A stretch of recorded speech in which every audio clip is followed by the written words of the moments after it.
Hamas have no right to demand anything here. And clearly, the Netanyahu government position is that we will carry on pulverizing Gaza until the last Hamas terrorist is left dead in the ground, as long as that takes. And everybody is intent on trying to stop that happening because of the collateral damage to so many civilians and so much property and so on. But of course, the flip side is the argument comes back, well, prior to October the 7th, and since October the 7th in particular, the Israeli government, many people on the Palestinian side believe, have behaved like a rogue terror state themselves. So what right do they have to determine what happens here afterwards?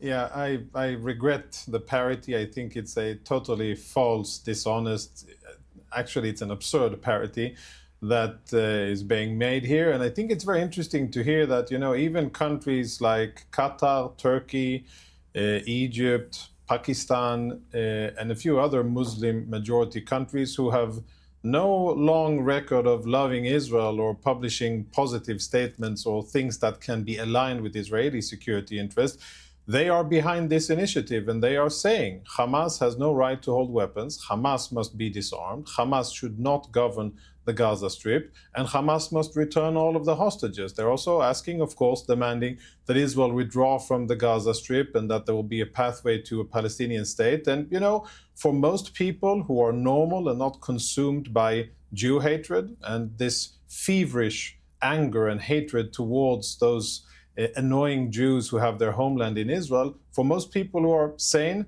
that makes sense. And it makes sense for Israel to actually dictate the terms against Hamas. It makes sense for Israel to defend itself, not only against October 7, but against an organization that has both written and said multiple times before October 7, during and after October 7, that it is their outspoken goal and intention to annihilate the Jewish state. So for me, there's really no question what needs to happen here. This war cannot and must not end without a defeated Hamas, without Hamas that is completely dismantled of its military capabilities, and without a fresh start for people in Gaza.